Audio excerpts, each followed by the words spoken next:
اعوذ باللہ من الشیطان الرجیم بسم اللہ الرحمن الرحیم الحمد للہ رب العالمین والصلاۃ والسلام علی محمد وعلی آلہ وسلم۔ انشاءاللہ آج ہم سورہ مجادلہ کے تیسرے رکوع کا مطالعہ کریں گے۔ حسب سابق پچھلے ہفتے پڑھے گئے جو 2 رکوع ہیں ان کا ایک خلاصہ۔ سب سے پہلی بات، ہم کئی ایسی روایات اور رسومات کو سینے سے لگائے ہوئے ہیں جو حق کے ساتھ بالکل مطابقت نہیں رکھتی۔ ضرورت اس امر کی ہے کہ ہم سب اللہ تعالیٰ کی کتاب اور نبی کریم صلی اللہ علیہ وآلہ وسلم کی حیات مبارکہ کے حوالے سے ان ساری چیزوں کا جائزہ لیں، اور اگر وہ حق سے مطابقت رکھتی ہیں تو انہیں سینے سے لگا کے رکھیں، لیکن اگر وہ حق کے خلاف ہیں اور قرآن ان کی تصدیق نہیں کرتا تو پھر ان کو ترک کر دیں۔ دوسری بات، اللہ تعالیٰ نے زہار کی ایک رسم کو ایک غیر معروف اور نامعقول بات کہہ کے ایسا کرنے والوں کو کفارے کا حکم دیا۔ یہ کفارہ نصیحت کی خاطر ہے تاکہ دوبارہ ایسی غلطی نہ کی جائے اور دوسرے لوگ بھی ایسی حرکتوں سے باز رہیں۔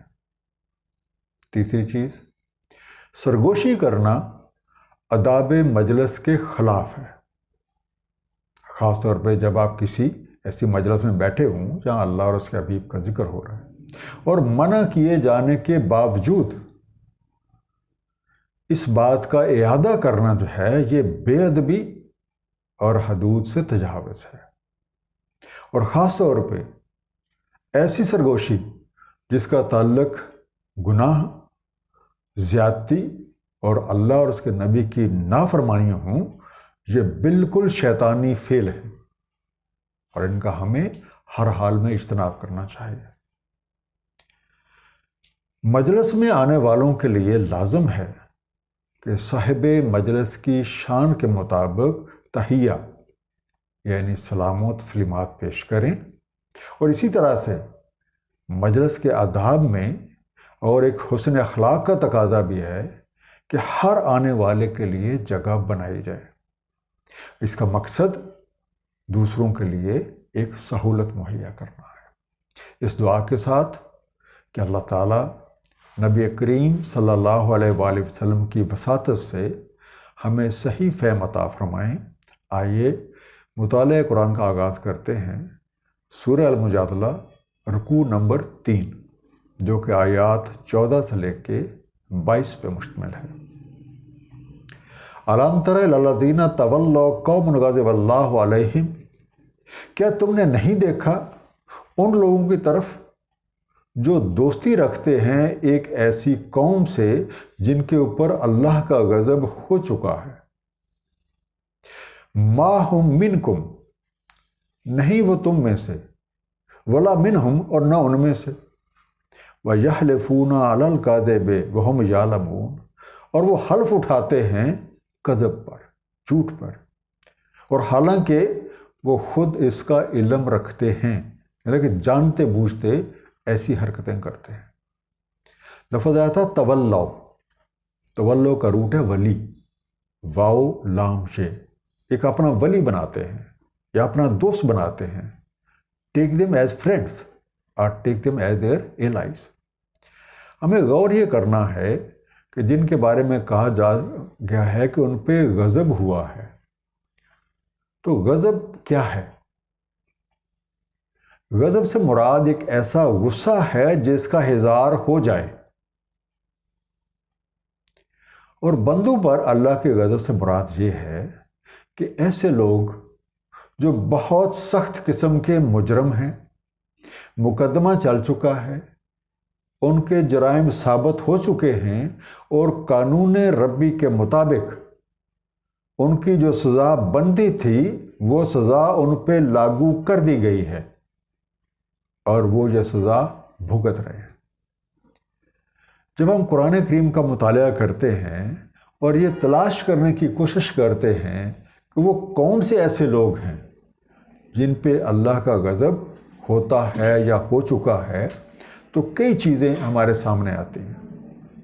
سب سے پہلی بات، اللہ کی آیات سے کفر کرنا اور ان کے بارے میں خواہ مخواہ کی حجت بازیاں کرنا۔ دوسری بات، نبیوں سے لڑنا۔ تیسری بات، اللہ تعالیٰ کی آیات کو ذاتی مفاد کی خاطر بیچ ڈالنا۔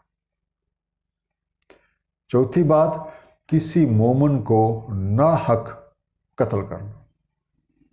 پانچویں بات، کسی کو اللہ کا شریک ٹھہرانا۔ چھٹی بات، ایمان لانے کے بعد دلی طور پہ کفر کرنا۔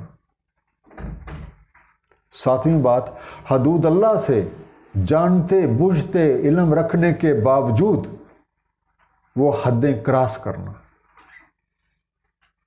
آٹھویں بات، منافقت کا خوگر ہو جانا۔ اور نویں بات، علم رکھنے اور دعوی ایمانی کے باوجود اللہ تعالیٰ اور اس کے رسول کے حکموں کی نافرمانی کرنا۔ یہ چند وجوہات ہیں جو میں نے ایک کوشش کی اور میرے سامنے آئیں کہ وہ کون سے لوگ ہیں جن پہ اللہ کا غضب ہوتا ہے۔ آپ بھی آئی ایم شور جب قرآن کریم کا مطالعہ کریں گے اور اس چیز کو ڈھونڈیں گے تو آپ کو بھی یہ بھی انشاءاللہ نظر آئیں گے، اور ہو سکتا ہے اس کے علاوہ بھی کچھ آپ کو نظر آ جائیں۔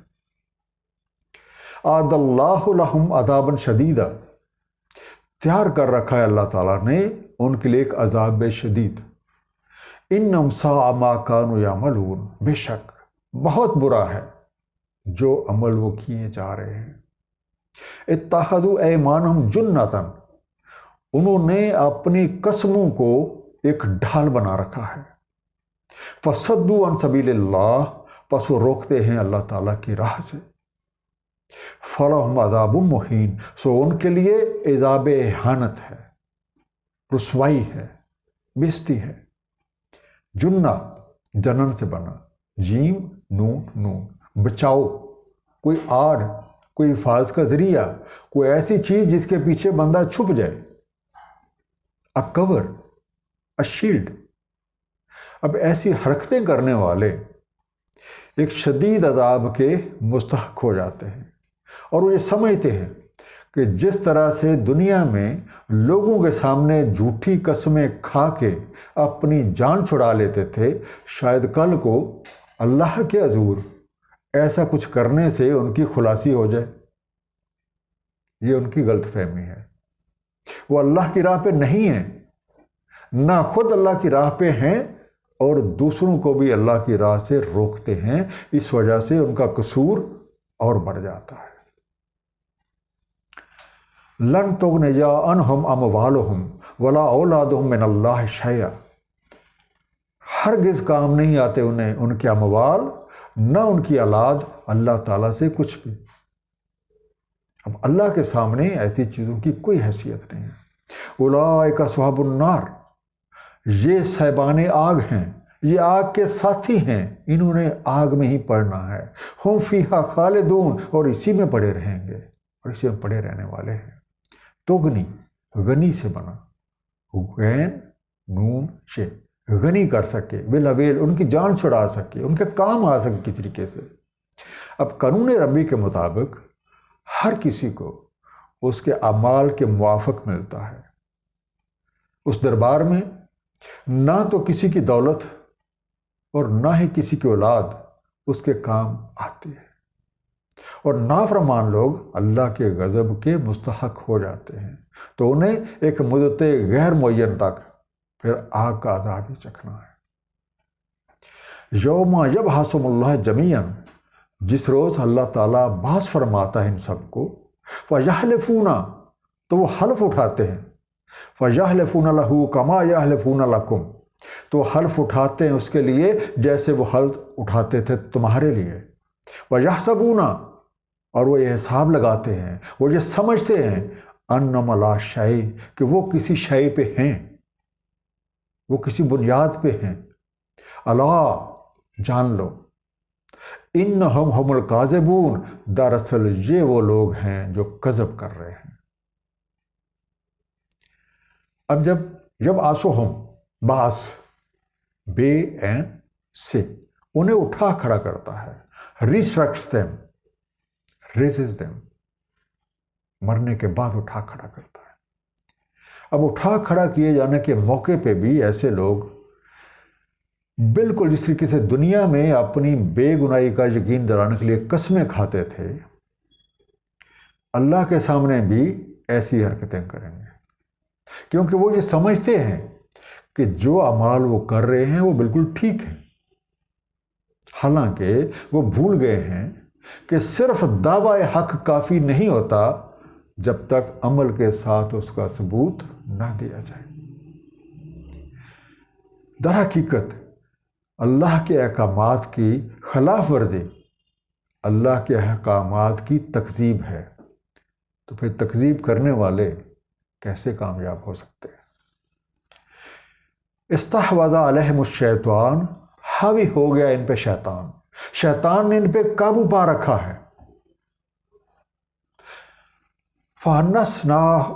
فَأَنْسَاهُمْ ذِكْرَ اللَّهِ، تو پس بھلا دیا انہیں اللہ کی یاد۔ جب شیطان نے ان پہ قبضہ پا لیا، ان پہ پوری طرح مسلط ہو گیا ہے، تو اللہ کی یاد انہیں بھلا دی ہے۔ اولئک حزب الشیطان، یہ حزب شیطان ہیں۔ اللہ سن لو، جان رکھو، ان حزب الشیطان هم الخاسرون، بے شک جو حزب شیطان کا ہے، جو گروہ شیطان کا ہے، وہ خسارے میں ہے۔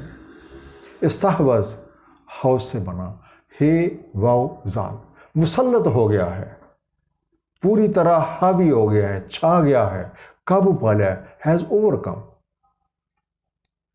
اب ان لوگوں کی، وہ جھوٹی قسمیں کھانے والوں کی حقیقت یہ ہے کہ ان پہ شیطان پوری طرح حاوی ہو چکا ہے، اور وہ اللہ تعالیٰ کی یاد سے غافل ہو کر اپنی دشمن شیطان کی پارٹی میں شامل ہو گئے، جس کا نتیجہ یہ ہے کہ اپنے خراب اعمال کو وہ اچھا ہی سمجھتے ہیں، اور نیٹ رزلٹ کیا ہے کہ آج وہ گھاٹے میں پڑے ہوئے ہیں۔ ان الذین یحادون اللہ ورسولہ، بے شک جو لوگ محض آرائی کرتے ہیں اللہ تعالیٰ اور اس کے رسول سے، اولئک فی الاذلین، یہی سب سے زیادہ ذلیل ترین ہیں، یہی ذلیل ترینوں میں سے ہیں۔ کتب اللہ، لکھ رکھا ہے اللہ تعالیٰ نے، لا اغلبن، میں ہی غالب رہوں گا، میں ضرور غالب رہوں گا، انا و رسولی، میں خود بھی اور میرے رسول بھی۔ ان اللہ قوی عزیز، بے شک اللہ تعالیٰ قوی ہے، عزت والا ہے۔ اذلین، زلل سے بنا، زال لام لام، سب سے زیادہ ذلت میں، موسٹ ڈسگریسڈ اور موسٹ ہمبلڈ۔ اب ان لوگوں کا قصور یہ ہے کہ وہ شیطان کے ساتھ مل کے نہ صرف اللہ تعالیٰ کے رسول، اللہ تعالیٰ کی اور اس کے رسول کے احکامات کی بذات خود نافرمانیاں کرتے رہے، بلکہ دوسروں کو بھی اسی بات پہ ابھارتے رہے، دوسروں کو بھی اللہ کی راہ سے روکتے رہے، اور یہ بھول گئے کہ حق کے سامنے باطل کی کوئی حیثیت نہیں ہے، اور اللہ تعالیٰ نے یہ فرما رکھا ہے کہ وہ اور اس کے رسول ہی غالب رہیں گے، اور ایسے حرکتیں کرنے والے کے لیے اللہ تعالیٰ کے پاس ہر طرح کے وسائل اور قوتیں موجود ہیں۔ لا تجد قوما یؤمنون باللہ والیوم الآخر، نہیں پاؤ گے تم کوئی قوم جو ایمان رکھتی ہے اللہ تعالیٰ پہ اور یوم آخر پہ، جو وَأَدُونَ مَنْ حَدَّ اللَّهَ وَرَسُولَهُ، کہ وہ چاہت رکھتی ہے اس کی، جو چاہت رکھتی ہو ان لوگوں کی جنہوں نے محض آرائی کی ہے اللہ تعالیٰ اور اس کے رسول سے۔ وَلَوْ كَانُوا آبَاءَهُمْ، چاہے وہ ان کے باپ دادا ہی کیوں نہ ہوں، او ابناءہم، یا ان کے بیٹے ہی کیوں نہ ہوں، او اخوانہم، یا ان کے بھائی کیوں نہ ہوں، او عشیرتہم، یا انہی کے اپنے کنبے یا ان کے خاندان کے لوگ ہی کیوں نہ ہوں۔ اولئک کتب فی قلوبہم الایمان، یہ وہ لوگ ہیں کہ نقش کر دیا ہے اللہ تعالیٰ نے جن کے دلوں میں ایمان، وَأَيَّدَهُمْ بِرُوحٍ مِّنْهُ، اور تائید کیا ان کی اپنی طرف سے ایک روح کے ساتھ، وَيُدْخِلُهُمُ الْجَنَّةَ، اور انہیں داخل فرما دیا ہے باغوں میں، تجری من تحت الانہار خالدین فیہا، جاری ہیں ان کے تحت نہریں اور وہ رہتے رہیں گے انہی میں، رضی اللہ عنہم، راضی ہے اللہ تعالیٰ ان سے، اللہ تعالیٰ ان سے راضی ہو گیا ہے، ورضوا عنہ، اور وہ راضی ہیں اس سے، اولئک حزب اللہ، یہ ہیں حزب اللہ، یہ ہے اللہ کی پارٹی، یہ ہے اللہ کا گروہ، اللہ جان رکھو، انا حزب اللہ ہم المفلحون، بے شک جو حزب اللہ ہیں، جو اللہ کی پارٹی میں سے ہیں، جو اللہ کا گروہ ہیں، یہ ہیں جو فلاح یافتہ ہیں۔ اب پختہ ایمان رکھنے والوں کو اللہ تعالیٰ جنت میں داخل فرما دیتا ہے، اللہ تعالیٰ ان پہ راضی ہے اور وہ اللہ سے راضی ہیں۔ ایسے لوگوں کو اللہ تعالیٰ اپنی پارٹی، اپنا گروہ قرار دیتے ہیں، اور یہی لوگ فلاح یافتہ ہیں۔ اب حزب اللہ میں شامل ہونے کے لیے دو چیزیں بہت ضروری ہیں۔ نمبر 1، ایمان رکھنا، اور صرف اللہ تعالیٰ اور اس کے رسول کو ہی اپنا ولی، یعنی اپنا دوست قرار دینا۔ اور ولی وہ دوست ہوتا ہے جو ہر وقت آپ کے ساتھ ہوتا ہے، اور آپ کی ہر حالت میں، ہر کنڈیشن میں آپ کی مدد کرتا ہے۔ اور دوسری بات، جو بندہ اپنے حال پہ راضی ہو جائے، تو یہ دو شرطیں ہیں حزب اللہ میں شامل ہونے کے لیے۔ اب حزب اللہ میں شامل ہونے کے لیے لازم ہے کہ ہمارے کام اللہ تعالیٰ اور اس کی رضا کے مطابق ہوں۔ میں نے اپنے طور پہ کوشش کی تو مجھے کچھ چیزیں نظر آئیں مطالعہ قرآن سے، وہ میں آپ کے سامنے رکھ رہا ہوں۔ سب سے پہلے بلا لحاظ قوم اور ملت، مذہب اور دین، رنگ و نسل، اللہ تعالیٰ کی مخلوق کی خدمت کرنا۔ جب آپ نے خدمت کرنی ہے تو پھر ہم نے کوئی ڈفرینسیشن کو، ہم نے فرق نہیں رکھنا، میں اسے جانتا ہوں یا میں نہیں جانتا، یہ میرے مذہب سے ہے، میرے فرقے سے ہے یا نہیں ہے، میرے ملک کا ہے یا نہیں ہے، یہ گورا ہے، کالا ہے، اس کی زبان میرا ہم زبان ہے یا میرا نہیں ہے۔ ان چیزوں سے بالا تر ہو کے صرف اور صرف یہ اللہ کی مخلوق ہے، جیسے میں مخلوق ہوں، یہ بھی اللہ کی مخلوق ہے اور مجھے اس کی خدمت کرنا ہے۔ دوسری بات، کسی صلہ و ستائش کے لالچ کے بغیر دوسروں کے کام آنا۔ یہ جو خدمت کرنی ہے تو بالکل کوئی توقع نہیں رکھنی ہے، جزا کی توقع صرف اور صرف اللہ سے، اللہ کی مخلوق سے کوئی توقع نہیں لگانی، کسی صلہ ستائش کے لالچ کے بغیر ہر ایک کے کام آنا۔ اور تیسری بات، اپنے حال پہ راضی ہو جانا ہے، یعنی اللہ تعالیٰ اور اس کے مخلوق سے کسی بھی طرح کا کوئی شکوہ شکایت جو ہے اس سے پرہیز کرنی۔ اور چوتھی چیز، ہر چیز کو من جانب اللہ قرار دینا ہے، اور پھر اسی سے اپنی بھلائی کا طلبگار رہنا ہے۔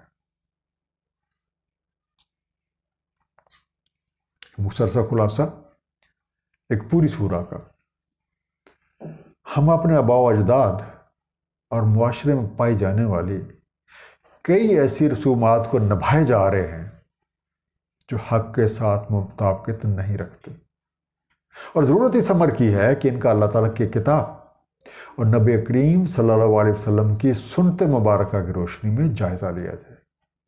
ٹھیک ہیں تو ان رسوموں کو نبھائیں، غلط ہیں تو چھوڑ دیں۔ اور یہی طریقہ کار رسومات کے ساتھ ساتھ ہمیں روایات کے ساتھ بھی کرنا ہے۔ جس روایت کی قرآن کریم کی آیت سے تصدیق ہو جائے اسے مانے رکھیں، اسے سچ جانیں، اور اگر اس کی تصدیق نہیں ہوتی تو اسے چھوڑ دیں۔ دوسری چیز، اللہ تعالیٰ نے زہار کی رسم کو ایک غیر معروف اور نامعقول بات کہہ کے ایسا کرنے والوں کو کفارے کا حکم دیا تاکہ یہ غلط حرکت کرنے والوں کو نصیحت اور دوسروں کے لیے باعث عبرت ہو۔ گناہ، تعدی اور معصیت کی سرگوشیاں کرنا شیطانی فعل ہے، اور ایسا کام صرف وہی لوگ کر سکتے ہیں جو شیطان کی پارٹی کے ایکٹیو ممبر بنے ہوئے ہیں۔ آداب مجلس کا تقاضا ہے کہ آنے والے صاحب مجلس کی شان کے مطابق تحیہ کریں اور آنے والوں کو مجلس میں جگہ دیں۔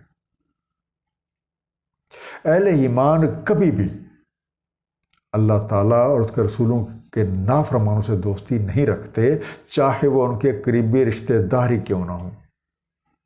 ان کی دوستی اور دشمنی صرف اور صرف اللہ تعالیٰ اور اس کا حبیب نبی کریم صلی اللہ علیہ وآلہ وسلم کی رضا کی خاطر ہے۔